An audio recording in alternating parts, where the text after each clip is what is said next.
আজ আমি যা তোমাকে বলতে চলেছি তা তুমি 6 মাস ফলো করলে কেউ তোমাকে সাকসেসফুল হওয়া থেকে আটকাতে পারবে না। নাম্বার 1, 6 মাসের জন্য উধাও হয়ে যাও।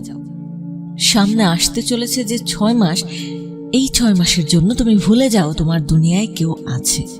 ভুলে যাও তোমার ফ্রেন্ড বা তোমার গার্লফ্রেন্ড বা তোমার বয়ফ্রেন্ডকে। কেউ কোথাও যাবে না। 6 মাসের জন্য দরজা বন্ধ করে দাও, দূরে চলে যাও।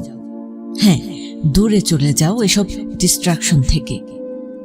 মানে এই 6 মাস তোমাকে দুনিয়ার মানুষের থেকে উধাও হয়ে যেতে হবে, নিজেকে আইসোলেটেড করতে হবে, যেখানে শুধু তোমার মাইন্ড, বডি, গোল, পারপাস আর তোমার লাইফ থাকবে।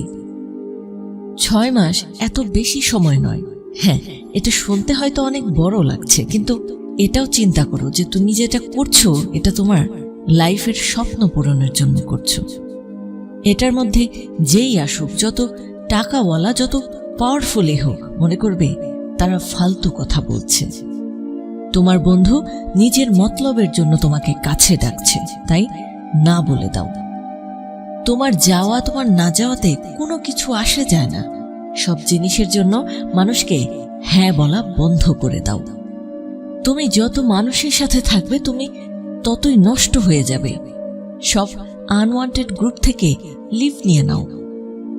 ফালতু মানুষদের মিউট করে দাও। আর যারা তোমার টাইম ওয়েস্ট করে, যারা তোমার সময়কে নষ্ট করে, তাদেরকে ব্লক করে দাও জীবন থেকে। ফেসবুক, ইনস্টাগ্রামের দুনিয়া থেকে বাইরে বেরিয়ে আসো। তোমার কাজ আছে জরুরি এটা বলে শেষ করো চ্যাটিং। মেসেজ টাইপ করে নিজের সময় নষ্ট করো না। 6 মাস সেলফিশ হয়ে যাও। নিজের কথা চিন্তা করো, নিজের লাইফ, নিজের স্বপ্ন, নিজের লক্ষ্য, নিজের ফ্যামিলির কথা চিন্তা করো। আর যে জিনিস এসব করা থেকে দূরে সরাচ্ছে সেগুলোকে বন্ধ করে দাও। নাম্বার 2, খালি পেট আর পয়সা সবসময়ই আওয়াজ করে। তোমার অ্যাটিটিউড আর তোমার মোটিভেশনাল স্ট্যাটাসে কিছুই হবে না। কেউ কিছু বলে দিয়েছে কিংবা কেউ তোমাকে কোনো কটু কথা বলেছে, আর তার বদলা নেওয়ার জন্য তুমি success is the best revenge এটা লিখে ফেসবুক কিংবা ইনস্টাগ্রামে স্টোরি দিচ্ছ, আর দিনভর বিছানায় পড়ে আছো। অন্যকে জানানোর জন্য, অন্যকে দেখানোর জন্য স্টোরি দেওয়া বন্ধ করো। ইনস্টাগ্রামের ফাঁদ থেকে বাইরে বেরিয়ে আসো। মানুষের সাথে তর্কাতর্কি থেকে দূরে থাকো। হ্যাঁ, সবাইকে নিজের কথা বলো না, নিজের জীবনে ঢুকতে দিও না। কখনো কি ভেবেছ তোমার মোটিভেশন একসময় ঠান্ডা হয়ে যায় কেন? কারণ তুমি এমন মানুষদের সাথে থাকো যারা তোমার সব এনার্জি নিয়ে নেয়। হ্যাঁ, তোমাকে খালি করে দেয়। ওরকম বন্ধুত্ব থেকে বাইরে বেরিয়ে আসো। মানুষকে নিয়ে সমালোচনা করা, অন্যকে নিয়ে চিন্তা করা ছেড়ে দাও। যদি তুমি না থাকো, এই পৃথিবী কি থেমে যাবে? না, এই দুনিয়া থেমে যাবে না। তোমার থাকা না থাকা দিয়ে কারো কিছু আসে যায় না। দুনিয়া যেভাবে চলছে সেভাবেই চলতে থাকবে। মরে যাওয়া মানুষকে মানুষ একদিনেই ভুলে যায়। কি যায় আসে কে তোমাকে নিয়ে কি ভাবছে আর কি না ভাবছে, তাতে তোমার কি যায় আসে? নাম্বার 3, নিজের ফিলিংস জ্বালিয়ে দাও। শুধু শুধু খিটখিটে মেজাজ, ডিমোটিভেটেড ফিল হচ্ছে, টেনশন হচ্ছে, তাহলে একটা কাগজ নাও আর এর মধ্যে তুমি সব লিখে ফেলো, আর তারপর কাগজটা জ্বালিয়ে দাও। মনের ভেতরে যত রাগ, যত অভিমান, যত নেগেটিভ এক্সপিরিয়েন্স, এক্সামে খারাপ মার্কস পাচ্ছ, মানুষ তোমাকে কষ্ট দিয়ে কথা বলছে, দুঃখ দিচ্ছে, আর যত টেনশন, সবকিছু লিখে ফেলো। হ্যাঁ, এসব যত টেনশন আছে সবকিছু লিখে ফেলো। যতই টেনশন আসবে তার সব কমে যাবে। যদি লিখতে আলসেমি লাগে তাহলে মোবাইলের ক্যামেরাটা অন করো। ক্যামেরাতে নিজের ফিলিংসগুলো শেয়ার করে খালি হয়ে যাও। তুমি যতই এরকম করবে ততই খুশি থাকবে, নিজেকে অনেক হালকা মনে হবে। একজন মানুষকে নিজের দুঃখের কথা বলে, নিজের কষ্টের কথা বলে কোনো লাভ নেই। তোমার চোখের পানি মোছার জন্য কেউ আসবে না। সবাই বেইমানি করে যাবে তোমার সাথে। মনে রাখবে, নিজের দুঃখ অন্যকে বললে সেটা আরও বেশি বৃদ্ধি পায়। নাম্বার 4, তুমি যা দেখবে, তুমি যা করবে, তুমি যা শিখবে, আমি গ্যারান্টি দিয়ে বলতে পারি আগামী 20 দিন পর তুমি ওই রকমই হয়ে যাবে। হ্যাঁ, লোহা 21 দিন চুম্বকের সাথে থাকলে লোহা চুম্বকের মতোই হয়ে যায়, কিন্তু আবার কিছুদিন দূরে থাকলেই সেটা আগের অবস্থায় ফিরে আসে। মনে রাখবে, তুমি হচ্ছ তোমার হ্যাবিটের গোলাম। হ্যাঁ, তুমি হচ্ছ তোমার অভ্যাসের দাস। তোমার হ্যাবিট, তোমার অভ্যাসই তোমাকে নিশ্চিত করবে তুমি আগামী দিনে সাকসেসফুল হবে কি হবে না। নিজেকে একটা প্রোডাক্টের মতো ভাবো। এটা চিন্তা করো, যদি কোনো একটা গাড়িতে খারাপ তেল যায় তাহলে সেই গাড়িটা কতদিন চলতে পারে। তুমি তোমার ব্রেনকে যত ভালো জিনিস দিবে, তুমি তত ভালো ডিসিশন নিতে পারবে। তোমার হাতে থাকা মোবাইলটাও তো আপডেট হতে থাকে, তাহলে কেন তুমি নিজেকে আপডেট করবে না? কেন নিজের মাইন্ডকে খারাপ ছবি, ইনস্টাগ্রাম, ফেসবুক আর নেটফ্লিক্স দিয়ে ভরে ফেলছো? এসব বন্ধ করো প্রিয় ভাই আমার, ছোট্ট বোনটি আমার, এসব বন্ধ করো আর নিজের মনকে সতর্ক রাখো। নাম্বার 5, নিজের শরীরকে ভালো খাবার দাও।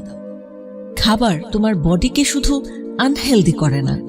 হ্যাঁ, খাবার যে শুধুমাত্র তোমার বডিকে আনহেলদি করে তা কিন্তু নয়, তোমার ব্রেনকেও কেমিক্যালি চেঞ্জ করে। হ্যাঁ, তোমার ব্রেনকে খারাপ খাবারগুলো কেমিক্যালি চেঞ্জ করে ফেলে। শুধু মেজাজ খারাপ করা, একা একা ফিল হওয়া, মাথা ব্যথা, ফোকাস করতে না পারা তোমার খারাপ খাবারের জন্য হয়। খাবার হলো তোমার শরীরের শক্তি, তোমার ব্রেনের শক্তি। যদি তুমি সিরিয়াস হয়ে কোনো কাজ করতে চাও তাহলে ভালো খাবার খাওয়া শুরু করো। শরীরের ফিটনেস না থাকলে জিমে যাওয়া শুরু করো। ধীরে ধীরে নিজেকে প্রস্তুত করো।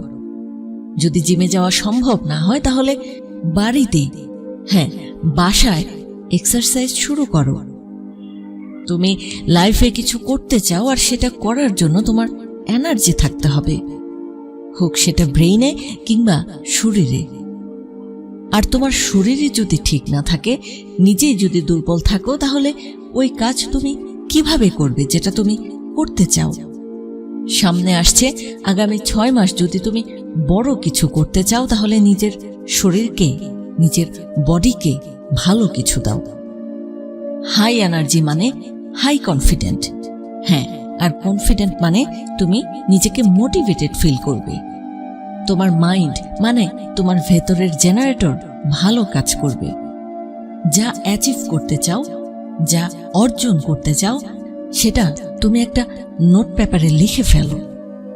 তোমার লক্ষ্য সাল, মাস, সপ্তাহ, ঘন্টা ভাগ করে নাও। 1 বছরে কোথায় পৌঁছাবে সেটা আলাদা, 6 মাসে কোথায় পৌঁছাবে সেটা আলাদা, 1 মাসে কোথায় পৌঁছাবে সেটাও আলাদা করে ফেলো। পুরো লিস্টকে ঘন্টা, দিন, মাস, সালে ভাগ করে নাও। এখন 1 বছরে কি করবে, 1 মাসে কি করবে, 1 দিনে কি করবে সেটাকে প্ল্যান করো। নিজের গোলকে যত ছোট ছোট করবে তত তাড়াতাড়ি সেটাকে অ্যাচিভ করতে পারবে।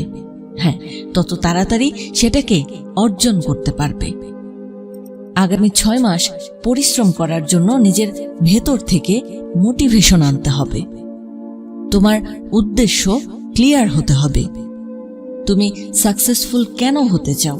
তোমার পারিবারিক অবস্থা চেঞ্জ করতে চাও, নাকি গরিব হয়ে বাঁচতে চাও না, নাকি তুমি ভালো একটা লাইফ লিড করতে চাও, না কিসের জন্য চাও সেটাকে নিজের মধ্যে ক্লিয়ার করতে হবে। নিজের মনের ভেতর সেটাকে ক্লিয়ার করে রাখতে হবে। যেভাবে একটা ক্ষুধার্ত ঈগলের ফোকাস শুধুমাত্র তার খাবারের দিকে থাকে, সেভাবে তুমি তোমার লক্ষ্যের দিকে ভয়ঙ্করভাবে ফোকাস দাও। কাজ শুরু করার আগে তোমার ফোন বন্ধ করে নাও। একসাথে অনেক কাজ শুরু করতে যেও না। যে কোনো একটি কাজ শুরু করে তা শেষ করে তারপর অন্য কাজে হাত দাও। খাবার খাচ্ছ, তাহলে শুধু খাবার খাও। জিম করছো বা বাসায় বসে এক্সারসাইজ করছো, তাহলে শুধুমাত্র ওটাতেই তুমি ফোকাস দাও। পড়তে বসেছো, তাহলে শুধু পড়ো। কিন্তু যখন কাজ করতে বসবে তখন শুধু কাজই করবে। বেশিরভাগ মানুষ ঘরে থাকে আর অফিসের চিন্তা করে, আর যখন অফিসে থাকে তখন অফিসের কাজের থেকে ঘরের চিন্তা বেশি করে। এক টাইমে একই কাজ করো আর শুধু সেটা নিয়েই চিন্তা করো। যদি তুমি মানুষের কথায় কান দাও, তাহলে তুমি যেটা করতে চাও তুমি সেটাও করতে পারবে না। হয়তো এমন হবে 6 মাসের জন্য মানুষ তোমাকে বলবে, তোর কি হয়েছে, তুই তো অনেক বদলে গেছিস, তুই কি পাগল হয়ে গেছিস। এরকম হাজার হাজার মানুষের কথার উপর তোমাকে নিজের কথা শুনতে হবে, আর জবাব শুধুমাত্র নিজের কাজের মধ্য দিয়ে দিতে হবে। তুমি কমেন্ট করে লিখে যাও যে তুমি আগামী 6 মাসের জন্য নিখোঁজ হয়ে যাচ্ছ, আর লিখে যাও কেন নিখোঁজ হচ্ছ। আর 6 মাস পরে এসে দেখো যে তোমার কি কমিটমেন্ট ছিল।